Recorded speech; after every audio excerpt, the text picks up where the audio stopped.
You're listening to a mostly harmless cutaway. Mostly harmless. Mostly harmless? Oh, come. I think that's pretty good coverage for a disintegrated pile of rubble.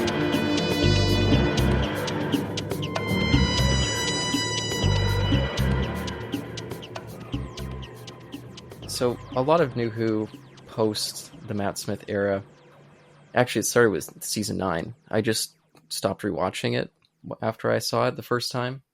I was like, I can only stomach so much. So, yeah, partway through season 8, it was just like, I'll watch it once, I'll pick up the Blu-ray, and I'll just let those episodes that I hate just collect dust.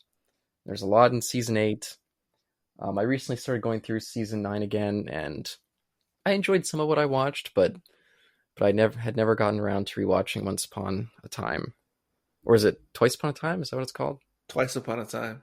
But then we ended up talking about that 4K disc, and so I picked that up, and yeah, I finally rewatched it.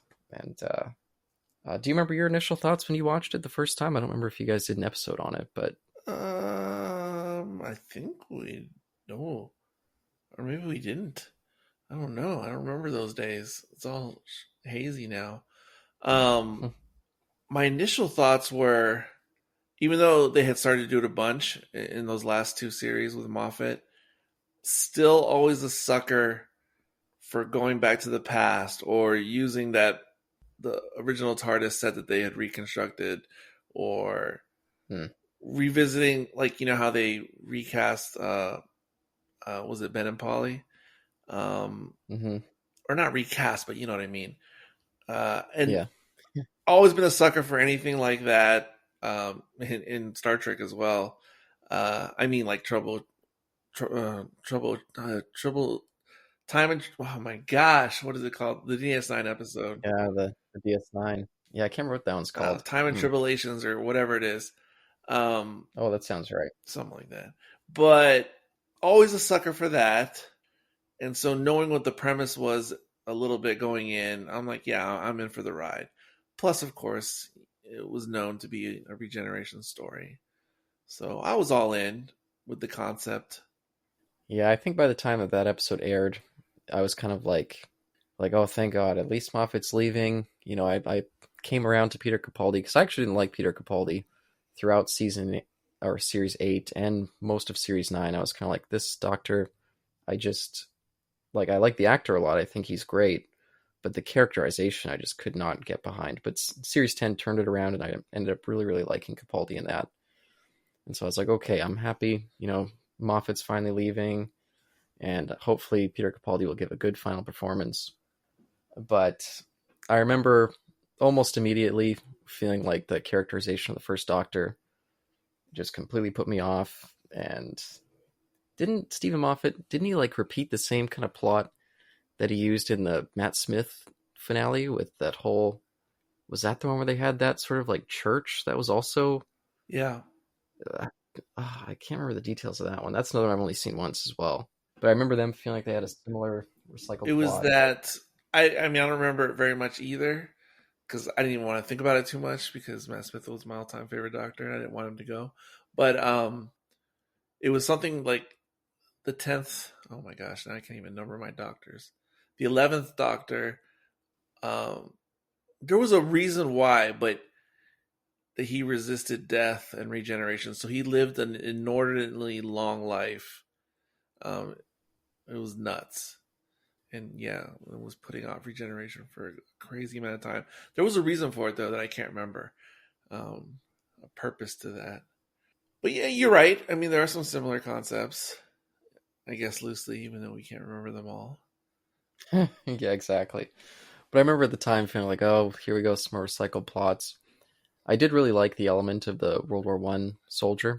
Yeah. I thought Mark Gatiss played that really well, and it had some really cool moments, especially at the end with that whole armistice bit. I thought that was played really well. But I never really liked the Lethbridge Stewart reveal. It is what it is. No, for me, it soured a lot of that plot, especially on this recent viewing. I was kind of like, why include that? I mean, I understand that Moffat, maybe he thought it was respect. I don't know why, but I will say I can't remember what story it was under Moffat where I think they referenced the Brigadier passing. Like, they obviously didn't happen on screen, but they made reference to it. Yeah, I think that was Good Man Goes to War. I think they did that. Yeah, I think you're right. And I remember like feeling the emotion of that in the moment of when they spoke that. Mm-hmm. And then I remember there's some reference to the Brigadier and his bones and stuff being resurrected during the Cyberman thing.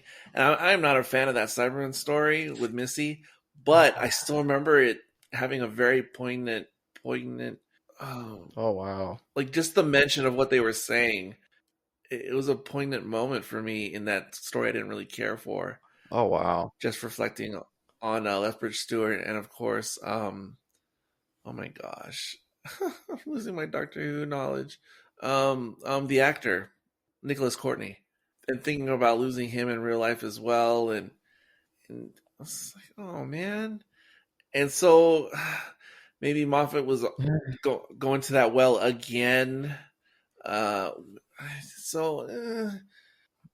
See, we that Cyberman thing we took very differently. I found that like disrespectful. That we're resurrecting the Brigadier, and now he's been turned to a Cyberman. His bones walking around like that to me just felt like really gross and tasteless. I thought. So, I mean, I think that's a very fair opinion. It's just, but I don't know why it worked on me. I don't know. Again, I've grown a lot more sentimental in my older years to weird things that would not have moved me in my younger years, because I had the reaction that you just had. Oh, Fako. But no, seriously, it's something with my age that something that could be really tacky will still like emotionally move me, and that would never have happened to me 15 years ago or whatever. It was even like, Nicholas Courtney like is actually dead. So the idea of his bones being dragged up, and it just really put me off at the time. But you're not wrong. You're not wrong in your reaction.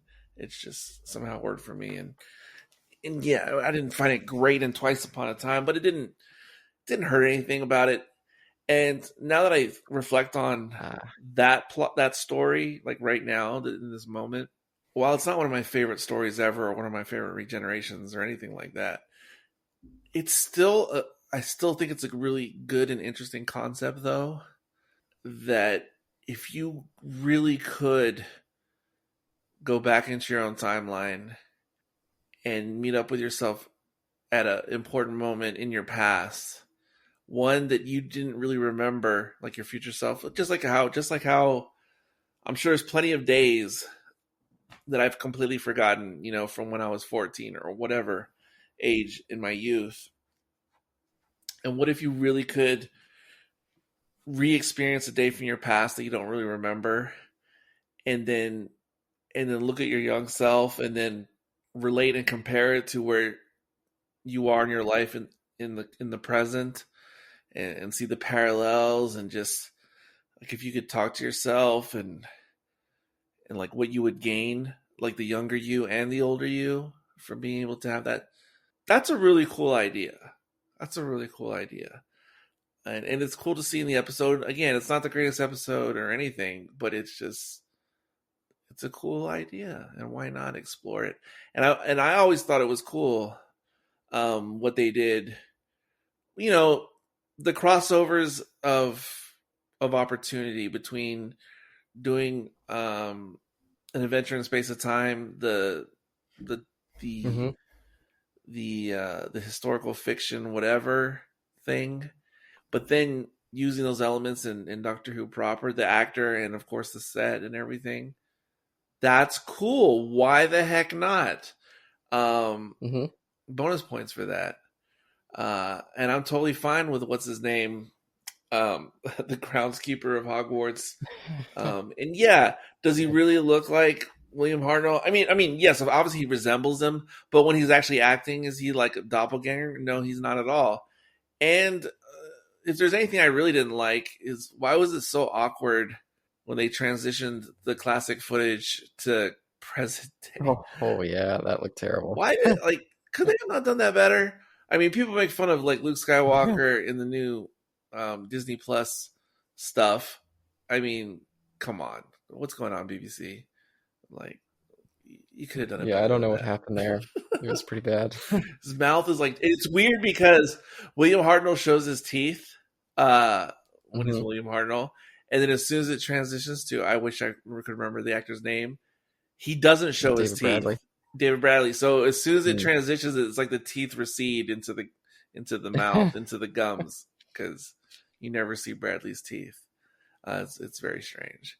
And they could have done better with even though we only saw Ben and Polly for 20 seconds, they could have cast someone who looked just a little bit more similar. Oh yeah, that's why they didn't spend much time on them, because they're like, oh crap, we just grabbed a couple extras, and yeah, it didn't work They out. did the same poor move when they showed Troughton's companions, whoever they were, who were in Adventure in Yep. Space and Time. It was absurd. But no, but I liked it, and and let me tell you my really good initial reaction to rewatching it recently. So it's my first time watching it since the disc initially came out, and as soon as it started playing the episode proper, I was like, oh man, this is the last time Doctor Who was halfway decent. This is totally the last time. And the reason I felt it right away was because of the music, which I could tell was Murray Gold. Oh no. And like, to me, like, Murray Gold is all, depending on who you are, to some degree taken for granted during that long run. But to me, his absence is deafening in the Chibnall era. The Chibnall music, the Chibnall era music, is unintentionally a throwback to like the first 2 seasons of Doctor Who classic. In that, in classic Doctor Who, they would just use like stock music, like from the BBC archives, that was just like generic music that could have just been applied to anything. That's what the Chibnall era music sounds like. It does not sound like it was composed specifically for Doctor Who or the episodes. It just sounds like they just got stock music. And there's a reason we don't know your name, guy who's been composing music. I don't know if it's only been one guy or if there's been multiple people, but at first it was a guy who did series 11 or whatever. Yeah. And yeah, the music is so generic. It's so could belong to any series. Anyway, hearing Murray Gold, seeing the effects, and it's not the effects that are amazing, but they just look like the effects of Moffat's run of Who, which were just higher res versions of the effects for RTD's time. So like the special effects and the cinematography, and then just seeing Peter Capaldi again, and all it's just like, oh yeah, this was the last time I really liked Doctor Who. This is the last time, and it just wow. Yeah, I gotta jump in on all those points. For one, I'll start with the Hartnell thing. I was absolutely on board. Two, I absolutely loved Adventure in Space and Time. I much preferred that over the actual 50th anniversary special. Oh dear. So the idea of him coming in and being actually put into canon, I was like, oh, this is going to be fantastic to see his take. Couldn't have been more disappointed. I thought they completely fucked it up. But we can get into that a little bit. In terms of the music, immediately once I heard it, I was like, oh yeah, I forgot Murray Gold. He made some fantastic themes for Doctor Who that he butchered by overplaying constantly with his bombastic, like faux epic music that he does. And I think his incidental music, especially in an episode like this, it's too comedic to the point of feeling like it's like a children's cartoon. I didn't care. So we definitely, I mean, our tastes for Doctor Who are just very dramatically different. I much prefer the music in Chibnall era. He would have those comedic, whimsical turns that he got more into in his later years, which I was not a fan of. but I'll still take that over whatever's in the Chibnall area any day. Oh, I think it's much better because it is like you said, a throwback to classic Doctor Who, because it feels episode specific. There's no like superhero theme for the Doctor. It's just like incidental music, which is what Doctor Who always had until Murray Gold and his again his repetitious themes that he would play over and over again. Even if they were good, I'd be so done with them. Like that, yes. Or Clara's theme that he murders by playing over and over again. And... yeah, Murray Gold. I loved it, even though you're right, he did overuse it and all those things, but oh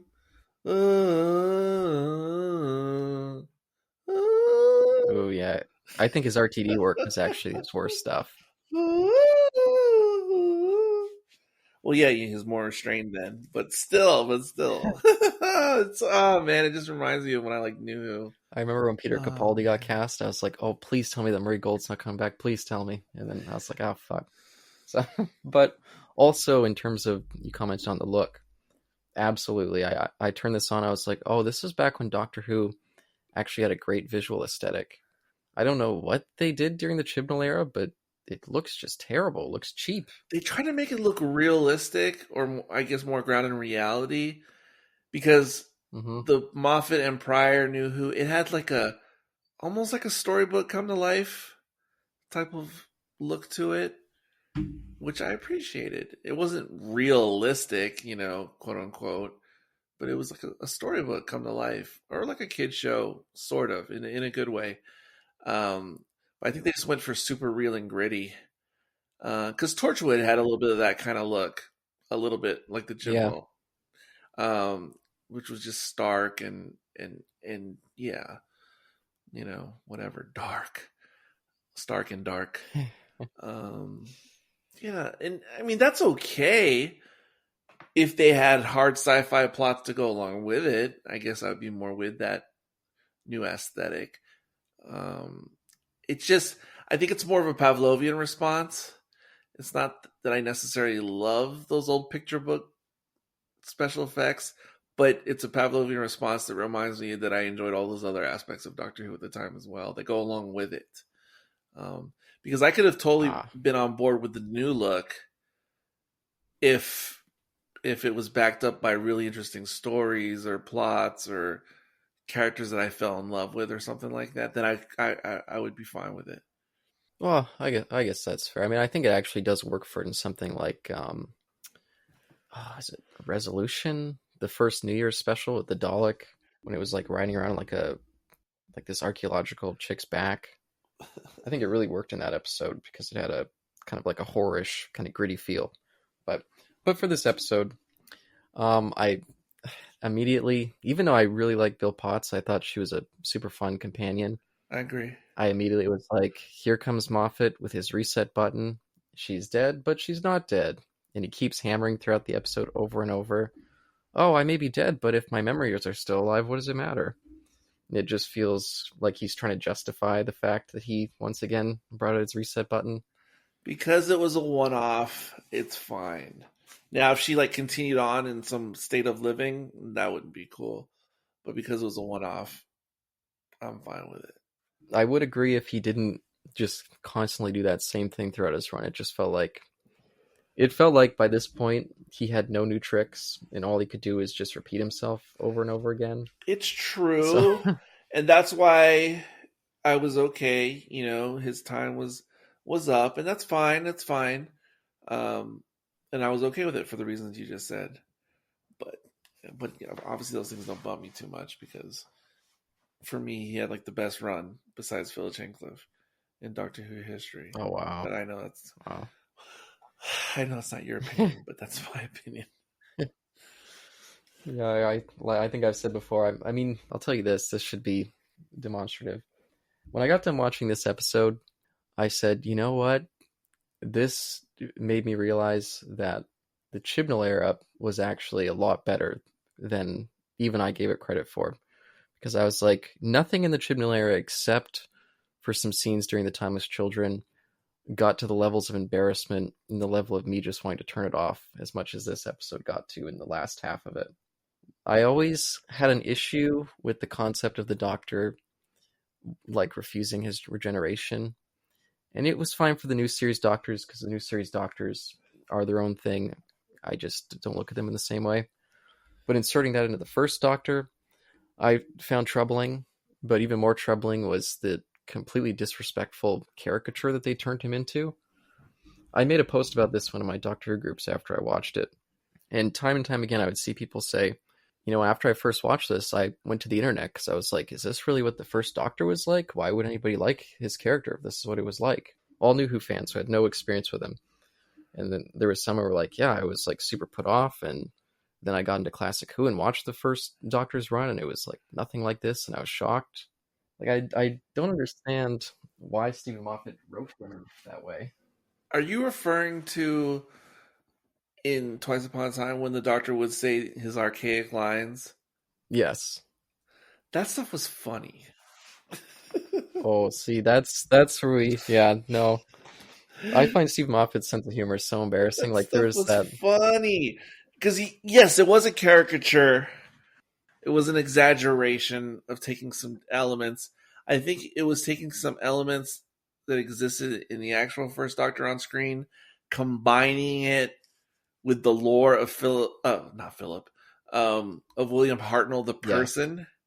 Yeah. It was a confab or something like of the. For me, it worked. I don't know why. I can't tell you why, but it worked.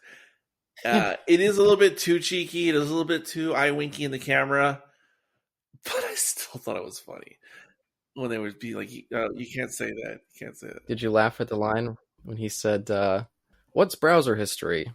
Just out of the blue. I was like, "Oh my god, this is some of the most embarrassing humor I've ever seen."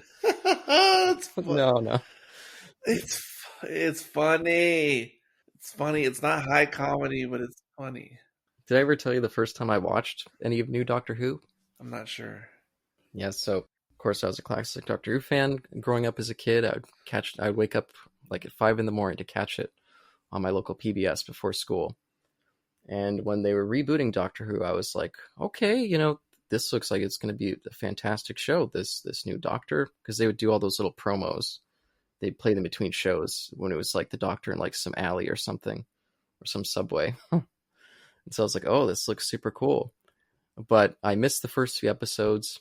And the first episode that I watched was, I think it's called Aliens in London, the ones with the farting aliens. Yes, I know. And I was like, did they turn Doctor Who into a parody show? And I was so put off that I was like, okay, you know, I don't think I can watch this. They've completely shat on Doctor Who.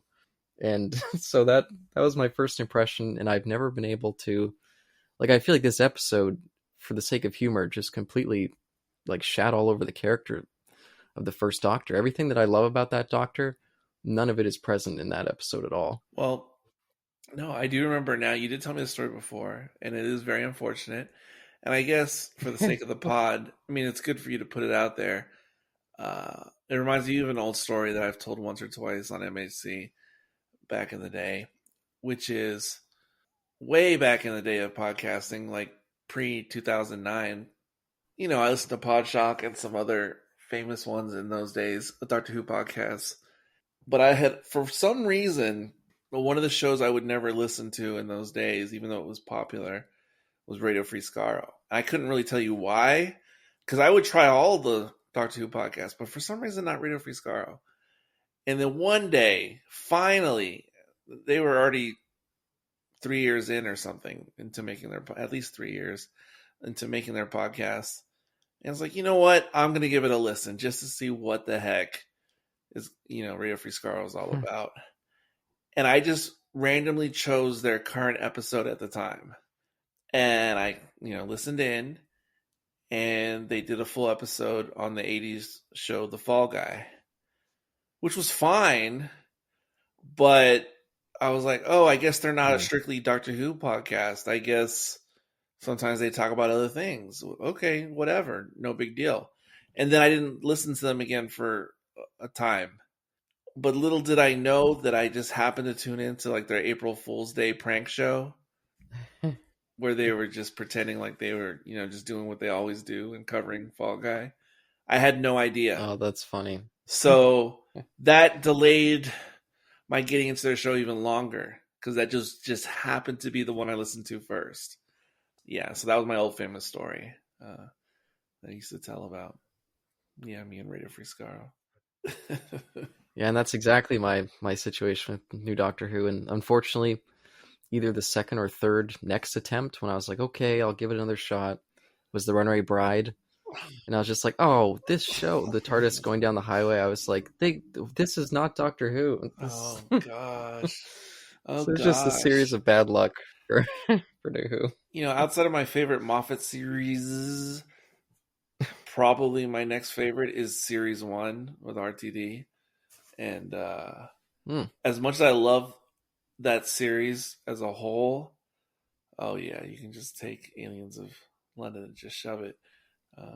It's been a while since I thought about it, but I'm pretty sure those are my least favorite episodes of that whole series that I overall really enjoy.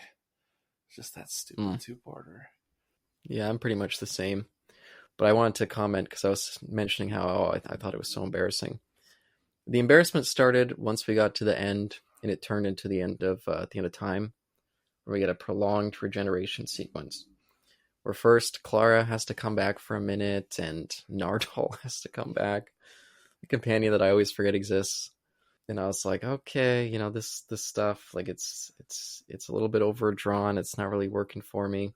And then we get to the Be Kind speech, which feels like it doesn't even feel like it's in continuity with the show. It just feels like Stephen Moffat speaking right to the audience. Okay, I can see that. And so that was what my post was about. And I was like, do people like this scene? I have no clue. I was okay with it. And the overwhelming response was yes. But I didn't love it. I was okay with it. I did like with Matt Smith's departure, even though it makes no sense. Well, it makes a little sense. But the whole idea of where he was like imagining, wasn't he? That Amelia was there and all that. Oh yeah. Mm-hmm. That gave me tears because Matt Smith was my guy, and Amelia, I think, is my all-time favorite companion as well. And so I didn't care. It was fine. It was fine to have that moment in that episode, which I overall didn't care for either. It was fine. And they did it again for this, and that's okay. It's okay. It's okay. It's just an expansion of what they did with one of my other all-time favorite regenerations, which is, of course, the Fifth Doctor turning into the Sixth Doctor. But I'm just talking about when you see that little montage of the head swirling around. This is just a big extension of that concept, which I'm okay with. So yeah. Well, it also made me feel weird because wasn't the whole point of Hellbent that like he made Clara like immortal and she was gonna like travel the universe, but suddenly she's dead in part of this big memory bank thing, and I was like, does that make sense? That was my problem with the Lethbridge Stewart thing when he's like, promise to look after my family, and they're both like, we will. And it was like, but didn't the first Doctor forget? So was it just a coincidence that he was such good friends with the Brigadier and Kate Stewart? There is no reason to analyze it to that level or that extent. No, it has no consistency. Because it very well could have been like a latent memory that the Doctor wasn't conscious of, or that's easily, spoken away. There's no reason. There's no reason to get hung up on that, is what I'm saying. But that's why I just wonder why bother inserting it, because it doesn't actually add anything. At least for me, I got no an emotional response. For you, it doesn't, but for a lot of people, it did. And I'm not even necessarily talking about myself, but I know there's people out there who went, "Oh, you gotta let them have it." Just didn't think about it any further. That's my problem with Steve Moffat, is I feel like he goes for the tug your heartstrings, but it doesn't need to make sense. He's just always desperate for that emotional response. But again, we're coming at it from a very different place. It's not perfect, but I still admire the passion there with his take, just like RTD had his take, and unfortunately, Chibnall's is not compatible with most humans. So his take, I mean. So oh well, Chibnall. Yeah, I'm not a fan of most of his Doctor Who. I think he does have some really fantastic episodes tucked in there. Demons of the Punjab being one of the really good ones. It Takes You Away I like quite a bit. There's a couple good ones in there, but overall, it's pretty poor. But I don't think it's much worse than Steve Moffat's Doctor Who, and I really don't think there's anything in the Jodie Who like that Be Kind speech where it feels so self-indulgent that I can't even believe it. And I feel so bad for Peter Capaldi because it's like, here's this great doctor. In his final moments is this overwrought, embarrassing scene where he's like, oh, people could never understand my name except for children. Oh, sometimes they hear it. And he's like on the ground, like, and I was like, this doesn't even make any sense. Children can hear your name, but other adults can't comprehend it. What is this character at this point? Just like a fantasy book? I just... Okay, we've firmly established you don't understand Moffat's take. It just doesn't feel in continuity with any other Doctor Who to me, that kind of stuff. It's a poetic, metaphorical way of Moffat describing our connection, those of us who are older men now, with this show that we started watching when we were young. And he's just explaining it in a poetic, metaphorical way. So that's fun. That's fine. That's what it really is. And I guess it resonates with us when we remember being little children. I guess you're still going through your rebel phase of life, unaccepting. Well, I'll just say, I prefer my fan fiction to be in some online forum, not put it out as the actual program. And I think Chibnall is completely a fan fiction writer as well. Like, he was like, I have my particular take of Doctor Who. I don't care if it makes sense. That's what I'm doing because now I have the reins. But like I said, yes, and kudos to you, Chibnall. It's just yours doesn't connect with other humans the same way RTD's and Moffat's did with other humans besides Caleb. Well, again, Moffat, I mean, let's be honest, the die-off didn't start with Chibnall. The die-off started with Peter Capaldi. That's when the show's ratings tanked. It was because people got really sick and tired of Moffat. So I think it's because, I'm not going to start like a whole new conversation, but I think it's a combination of losing a young superstar type actor in the role, relatively speaking superstar, but I mean like a pop star, I think is what I should have said instead of superstar. A young pop star idol type of person being in the role. I think that was a major factor, combined with just the way things have been going with modern television. Other shows were upping their game all over the place. Shows on Netflix, Amazon, everywhere else. Everyone else was upping their game. So Doctor Who was definitely losing its foothold in the realm of sci-fi, television, sci-fi, etc. Combined with just the whole fracturing of the business, more choices, digital streaming, just all these things coming together. And then things we've already talked about, Moffat, running out of new ideas, and it was a whole, bunch of bad things coming together. But then that just set the stage to be worse once Chibnall started doing his thing. Because then if you start making your product even shittier in an already difficult competitive climate, then oh man, yeah. You're done. Yeah, and I will say, I mean, I'm no fan of the Chibnall era either, but it does have its rabid fan base. I mean, I guess. And they're always ready to leap out to defend. Even on, because I listened to Sean's podcast, I feel like Extifer, I don't remember what his real name is right now. I'm a little too drunk. But he's more of a Jodie defender, or at least a Chibnall era defender. Which I'm always surprised because I don't actually know any of them in real life, but in hearing him, I'm always like, oh man, I guess it really does have its, stronger fans. So I think there's a small vocal group. But that's what I hear about hearing fans of the Last Jedi.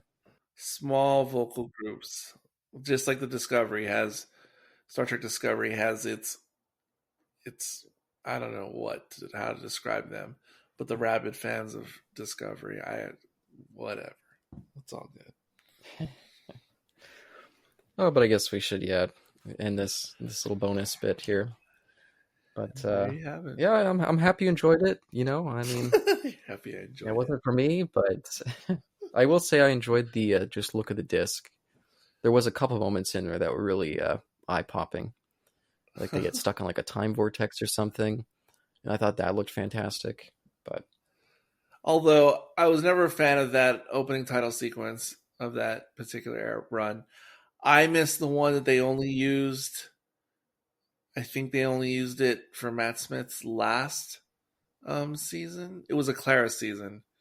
Oh yeah, only the last half. The one that had like the great. weird like purpley clouds, or that was the coolest one. That was the coolest one of the New Who era, as far as I'm concerned. And they only used it for like one series, which yeah, I think it was only her half, because they had the half Pond season and the half Clara season. It's very strange how that worked out, but that was great. I wish they would have kept that. That was the coolest one. It was a step backwards when they went to the clock thing, but anyway, yeah, a little too kooky. yeah.